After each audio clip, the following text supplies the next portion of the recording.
Hey Jordan, how you doing today? Doing well. How about yourself? Oh, not bad.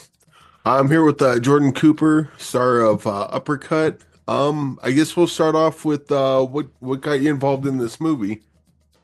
Yeah, so basically, the script came across my desk, and I went back and I watched Torsten's, the German version of the film, and I just thought, I love the way he captured life. It looks so beautiful, and I jumped at the opportunity to be able to, do the Americanized version, and then as well as just as an actor. The thing that really drew me to it was the ability to do something new, and stretch myself as a performer and get physically in shape and train and box and all the things to be able to really tell the story and give it its due justice. Yeah.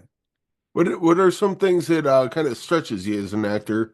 Maybe like you mentioned, this gives you something new to do, but like what's some stuff you've done in the past that kind of stretched, and what's some stuff you hope to do in the future? It's like, oh, that's going to be a challenge, but I can't wait for it.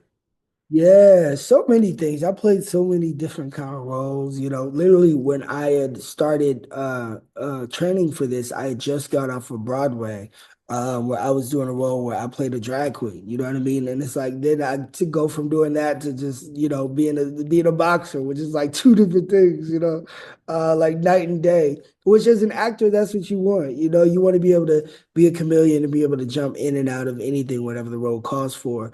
Kind of like Ving Rhames. Ving Rhames is another one of those actors who like can like play a role like this, but is also an icon in Holiday Heart. You know what I mean? Like it's a really beautiful thing. And so that was really cool. And then being able to train with a trainer, and then once we started getting closer to working with boxers, and getting the choreography down and all that, it was a stretch that you look for as a performer for sure.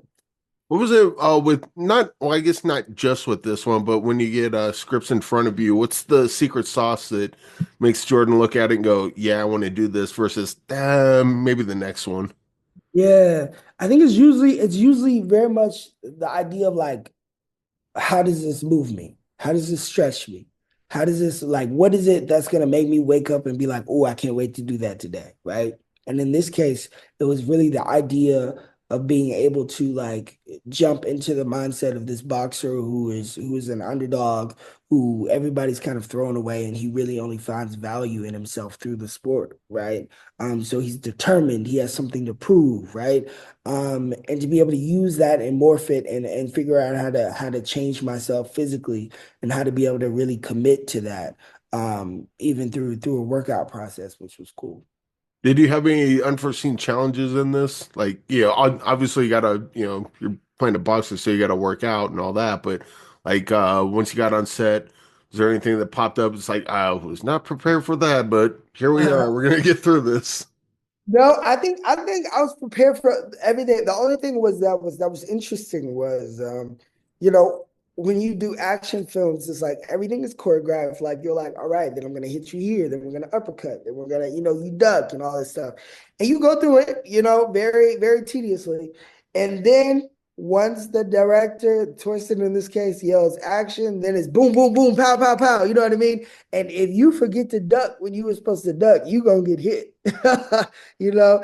And there were a couple of times, we you get hit. We're shooting for 4 to 5 hours of big boxing scene, so it's like you're gonna get hit, but you don't really feel it because the adrenaline is moving. You're really in it, and it's not until you wrap at the end of the night, you're on your way home, and your body is like, "What the hell did you do to us?" It was really really cool. So when you're shooting a scene, a fight scene, and either you or your partner slip and accidentally hit each other, do you just stop right there, or do you both know it's like, no, we're just gonna go on, and then hey, Usually, we'll apologize later. yeah, usually you just go on, unless it's like a dangerous thing, like where you're like cut or bleeding, or you're like, oh, that hurt, I can't breathe. But usually, you just keep going because it's a boxing scene. You know what I mean? It's like that's what it is. Now, but I will say one of the funny stories that happened on set was after I finished shooting the big boxing scene, Torsten came into my room and he was like, "Yo, man, you did such a great job. That was so good. That was so good. That was so good." He was like, "We had a stunt double on standby. We didn't even end up using him." And I was like, "What?" A stunt double? Now you tell me. No, but I was glad that I was able to do it and do it myself. Because it was a challenge, but it was something that, every performer wants, to be able to push yourself.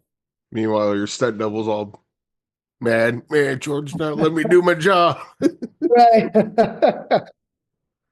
So, I have no aspirations as for being an actor. So I only know, I can only appreciate acting in so much being a non-actor. But you being an actor, like for instance, the Academy Awards are coming up. And a bunch of different people are nominated for acting awards. When I see it, I see like, oh, I like that movie. I liked them in that movie, or I didn't like them in that movie, or whatever the case is. But you probably look at it differently. What's When you're looking at two different actors, they're both great. One's gonna win an award, and one's not. What's gonna be, from your perspective, what's gonna edge one actor over another?